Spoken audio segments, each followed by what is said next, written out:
Okay, so now that we've gone through continuation type entries, we're going to get into reversal model and talk on how we enter liquidity, single confluences, and double confluences. So let's get straight into it. So reversal type entries, put simply, is when price leaves an unmitigated supply demand zone. So in this example below, we are going to be looking at a supply zone. So what we will usually see with a supply zone is a downtrending market where price is putting in lower lows and lower highs, clear downtrend, trading from supply zone to supply zone, and mitigations.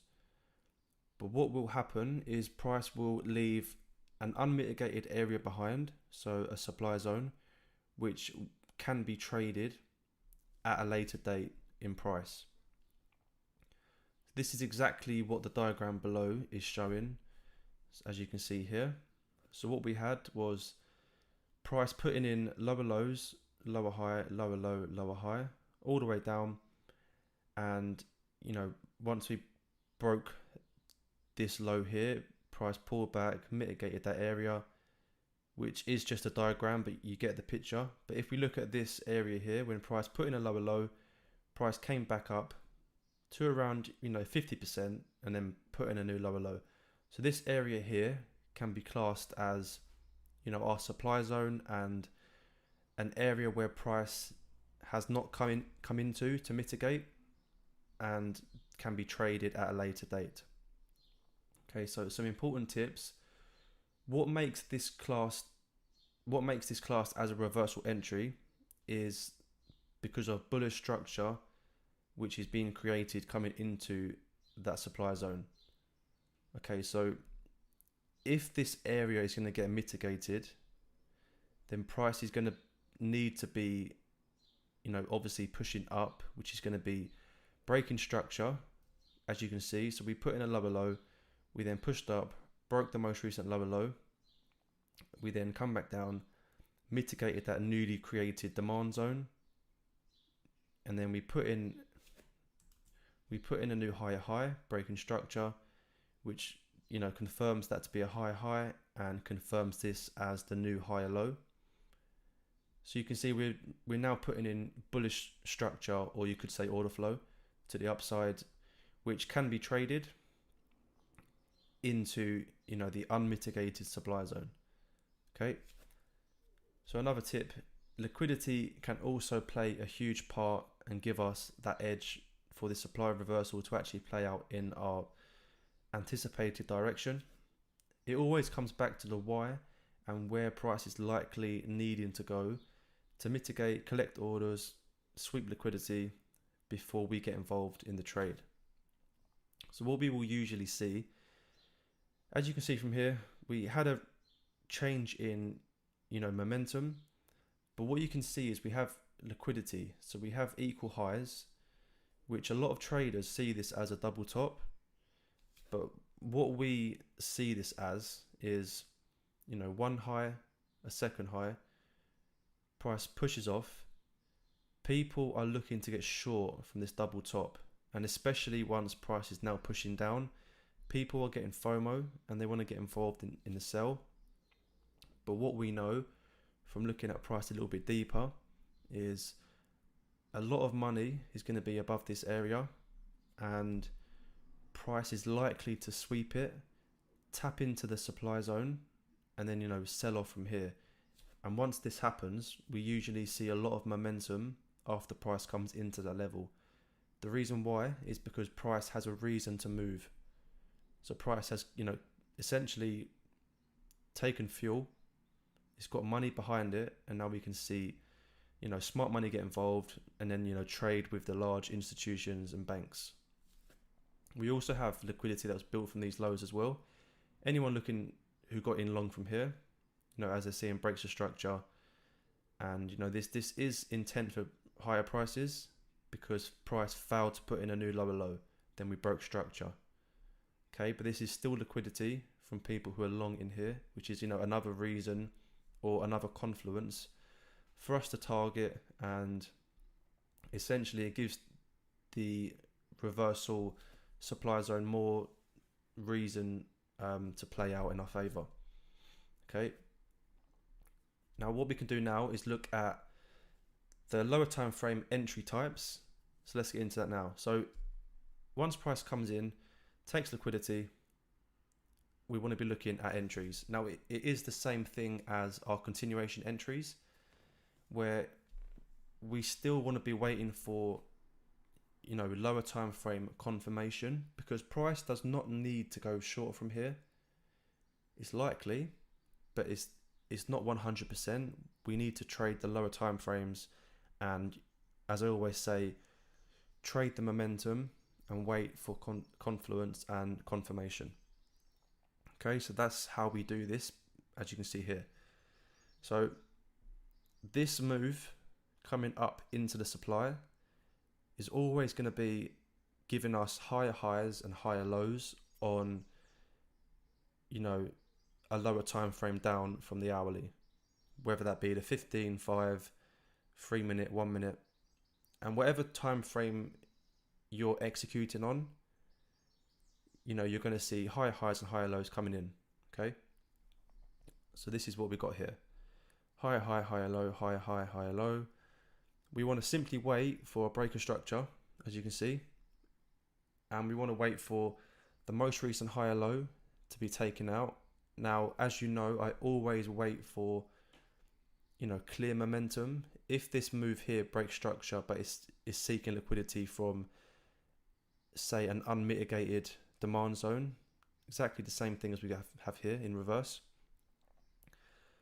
If we don't get that momentum break and it taps into, you know, I'll just draw it out for you, and say it taps into an unmitigated 1 minute time frame demand zone, takes liquidity from them lows there, taps in, then it could go long. Then I would be looking to take that long.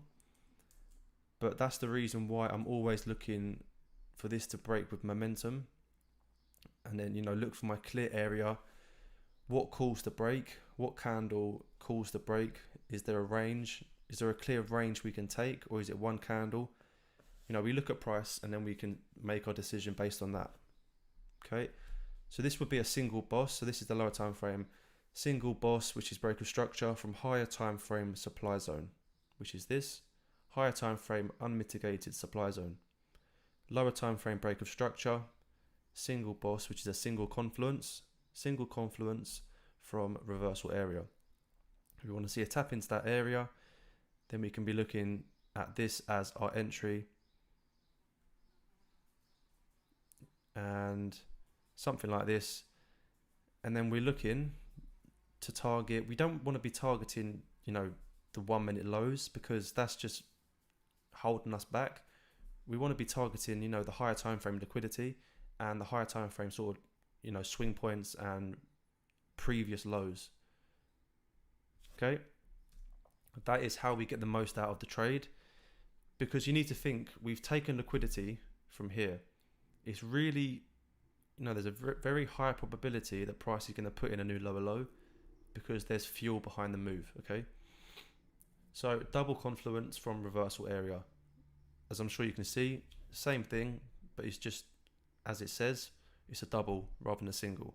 Okay, so it's the same thing, higher highs and higher lows coming into the level, and a single boss would be one break of structure. As you can see, we had a single break here, price came in to mitigate, then we broke structure again. Now, one question I'm guessing you're probably thinking, does this single break need to mitigate? Let me just move that out of the way. What if it only came back to here? And is it still considered a double break from here? So let's just say price, it came back into there and we see it go short from there. Is that valid? Yes, it's definitely valid. I always say to adapt with the market and, you know, look at the most freshest sort of breaks to structure. This first break here does not need to, it does not need to come back in to mitigate. But if it does, you know, it's better. but it's not needed, because once we break once, price can push back up and refill any imbalance, or even just pull back slightly, then break structure again. I'm sure you've seen it quite a few times. But when that happens, we can just take that most recent break of structure, or what you can do is go and back test it and see what works best for you. But for me, I'm always taking the most recent break of structure and looking to adapt with the market and go from there, really. So now we've gone through that, what I want to just do quickly is show an example on the actual live charts. As you can see here, I think this is a pretty good example of the reversal model. Okay, so let's get into it. So we're on Euro USD hourly time frame.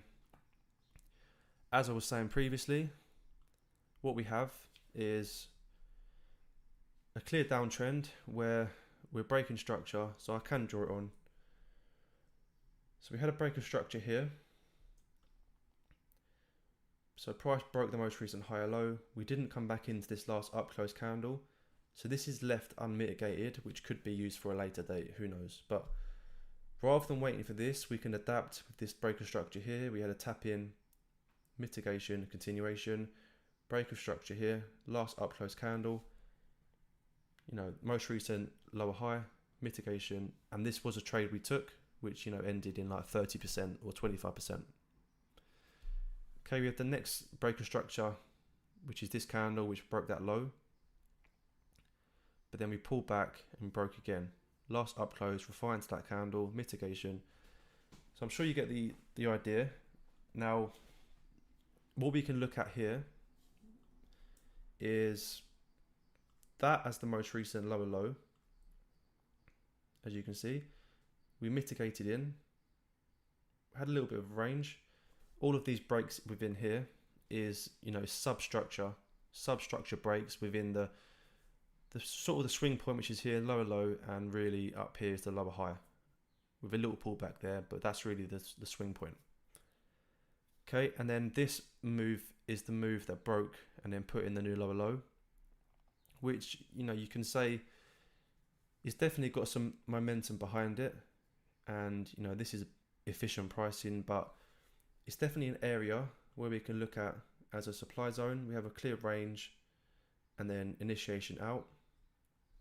Now, a key point to just cover quickly, we do have a tap in here, but as I've always said in recent videos, that the 50% of an order block or supply zone is what I look at to class something as mitigated or not. Now you can see price wicked in, but it didn't mitigate to the 50%. We can still trade this, which we did trade, and we took some great percentage, but this area is not voided, and we can still trade it at a later date. Okay, so let me just bring that to the front. Okay, so although we took trades within there, we have opportunity, I should say, to trade it again as price came in, as you can see. So you can see price came in perfectly to the to the pip, and then we see large momentum down, which then put in a new lower low. Okay, so why has this happened? Well, firstly, we tapped in, but we didn't fully mitigate. We put in a new lower low, and as I was saying, that price will break bullish structure coming into the unmitigated supply zone. Okay, so you can see that's exactly what we have. A bit, this was NFP, I believe, or news, but what you can see is we broke structure. So we broke the most recent lower high, wicked it, but we're looking at just structure overall. We then have the same thing here. We break again. So we're putting in higher highs and higher lows. Same thing, we break again, higher high, higher low. And we can trade these. We can trade long into the supply zone, which I was looking at this, if I can remember, but we just fell short. We came into rebalance, some inefficient pricing, but we didn't quite come into this last down close order block. Okay. Now this is what I was saying about bullish structure being formed coming into these areas. Okay, and again, we put in another break of structure, which is gone on that. Break of structure, there we go. And then we tap into the supply zone, as you can see. So yeah, we can trade these. We have a break of structure here, a tap into that last down close candle or this wick, which we can trade long. And if I just remove this for a second, what we can also see is, although it's not perfect, we have equal highs. But as I've always said, equal highs does not need to be perfect. This is still definitely considered liquidity point and where people are looking to sell from. Because if you look at this, we have a high price push down, come back up, sort of giving a sort of U shape, double top area, retrace candle. We get some sort of rejection from that area. Retail are looking to trade. They're looking to get involved. A lot of traders be sizing this up, 15 pip, even 20 pip stop loss, because there's no clarity. They need 20 pips and taken out. But we know this as a clear area where price is likely needing to go to collect orders, stop losses, you name it, and then we're getting involved from here. Now that is the exact reason why we see price then tap in, mitigate, and look at the momentum, which is bigger than all of this move here, these two candles. Okay, because it's fuel. The market has now got fuel and it can move to the downside. We break structure and then targeting at a minimum the hourly low, and you can see we just go below it and then we see a reaction and we break again. And these are trades that we take, and this is what we can we can get involved in 2, 3, 1 pip stop loss, and then we're looking at 30% just to the low. Okay, so it's all about understanding the why and where's liquidity and where's price likely to go to.